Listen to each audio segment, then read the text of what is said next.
ponto que é relevante é nós compreendermos que em diversos setores, normalmente o número de processos no Brasil, ele corresponde a 98,5%, às vezes 99% de todos os litígios de um grupo multinacional ou que atua em vários países. No caso do setor aéreo, esse número corresponde a 98,5% do total de processos e 99% do total de custos, tanto da empresa na qual eu trabalho, como das demais empresas aéreas nacionais e internacionais também. Então, isso é algo que atinge atualmente todo o setor. O país precisa continuar pensando no porquê isso está acontecendo e quais alternativas nós temos para diminuir essa litigiosidade que existe, também para a solução de conflitos.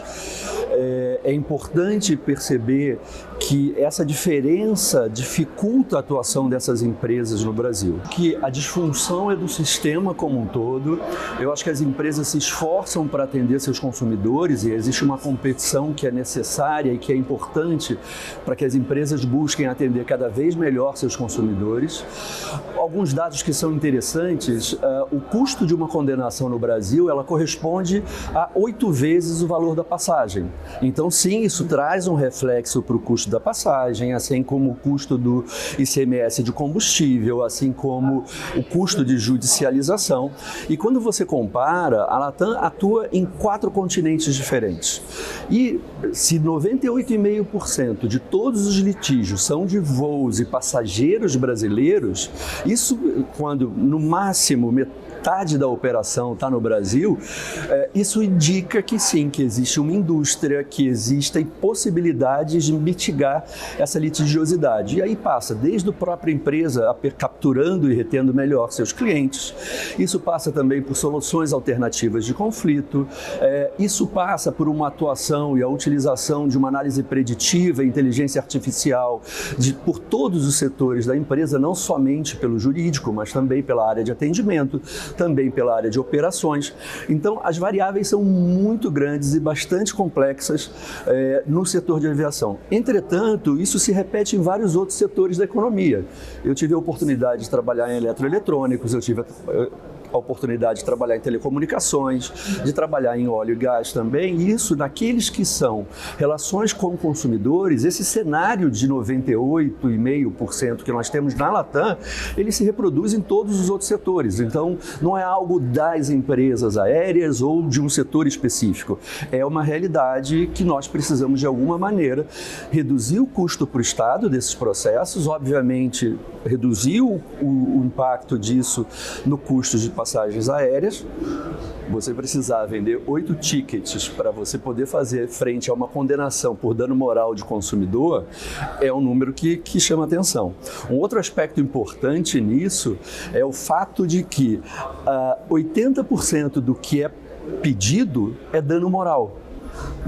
O que eu quero dizer com isso? É absolutamente compreensível que existam erros e problemas numa empresa de transporte aéreo que transporta pessoas do ponto A para o ponto B. E quando houverem e não forem atendidos pela companhia, faz todo sentido que a companhia seja eventualmente acionada, se requeira prestação jurisdicional. E isso não é problema nenhum. O que nós precisamos ter aqui é uma medida de bom senso, porque se 15% do que eu pago é referente a dano material, 15 a 20% é dano material e de 85 a 80 são dano moral, não é possível que todo mundo tenha tido um sofrimento terrível por um voo que se cancelou e que se atrasou. E aí os maiores ofensores são cancelamento, atraso e bagagem. Sendo que o país tem uma qualidade operacional melhor do que os Estados Unidos e melhor do que a Europa. Então, realmente, você tem não existe um equilíbrio entre a produtividade, a entrega e a pontualidade das companhias brasileiras versus o que nós encontramos no judiciário. Impacta igualmente na saúde das empresas, tanto a questão tributária, que torna a operação mais cara no Brasil, assim como também, por exemplo, as regras todas que uma empresa aérea precisa para obedecer para poder voar. Isso traz um custo adicional e um exemplo disso é que uma empresa empresa brasileira para voar para a França precisa de um número maior de tripulantes do que uma empresa estrangeira que voa da França para o Brasil. É um exemplo. Então, de verdade, eu acho que tanto a questão da litigiosidade hoje tem um peso muito grande, como também a questão tributária tem um peso muito grande na operação no Brasil. E aí nós vimos ao longo dos anos muitas empresas manifestarem interesse em vir ao Brasil, a competirem no Brasil, que seria ótimo para o mercado e também para os consumidores, mas sem condições de fazê-lo, principalmente nesse momento, por essas duas variáveis, o custo tributário e o custo de processos. Com relação à sobrevivência e atuação de empresas no Brasil, nós podemos aqui rapidamente lembrar de empresas brasileiras que não sobreviveram nos últimos 30, 40 anos. Eu consigo pensar agora em pelo menos 8, Varig, VASP, Transbrasil, Cruzeiro, Trip, Webjet, Avianca e mais recentemente a Itapemirim. 8 empresas das grandes que voavam com equipamentos grandes, sem contar as regionais que talvez sejam mais 5. Qual é a conclusão? É um negócio muito difícil de sustentar no Brasil, as margens são pequenas considerando o valor de investimento que as empresas precisam fazer. Lembrando de uma outra dificuldade, o valor do câmbio, hoje chegou a R$ 6,11 o valor do câmbio, e isso tem um impacto direto no custo do leasing das aeronaves, isso tem um impacto direto no custo do combustível, que é atrelado ao barril de petróleo. Isso faz com que qualquer interferência, seja ela uma guerra, uma invasão ou mesmo um vulcão implodindo na Finlândia, prejudica o tráfego aéreo e faz com que a empresa tenha mais custos. É inerente à atividade o risco. Entretanto, muito se afeta por meteorologia e a empresa não tem, e existe no Código Brasileiro de Aeronáutica, a determinação específica de que a empresa não é responsável nas hipóteses de meteorologia ou problemas de infraestrutura nos aeroportos. As agências reguladoras fazem um esforço hercúleo para que isso não aconteça. No caso específico da ANAC, existe a Resolução 400, que prevê os direitos e deveres dos operadores aéreos e também dos consumidores, que é super importante conhecer. Então, sim, eu acho que, em especial no setor aéreo, isso está muito bem encaminhado pela ANAC. Ajustes vão ser sempre necessários, é um setor que muda muito e que é bastante suscetível às mudanças que acontecem no mundo, às inovações que acontecem no mundo, mas sim, a ANAC vem fazendo um belíssimo trabalho no Brasil em regulamentar e regular as empresas.